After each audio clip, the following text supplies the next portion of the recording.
Nedir? Bu ne? Yiyeyim. İç. Ağzından nefes al hem de iç. İç. Ahıra git. Gördün lezzet eledi. Lezzet eledi. Nedir mi?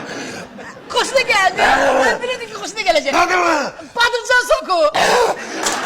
Ay yeme zehirlersin. Ay kaçtırma zehirlersin.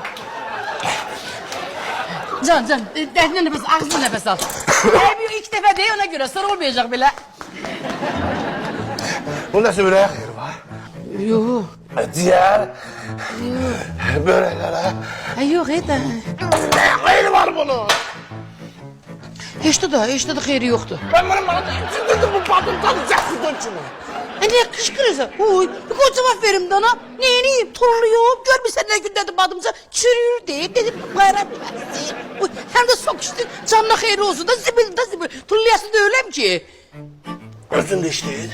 Ağzını derim zek kutundu, zibildi, turlandı, deri özünce. Ben onu özüm seçeydim. İyice sokup çekilsen içersen. Bas. Özüm işmeye bu kim hadi. Ayakta.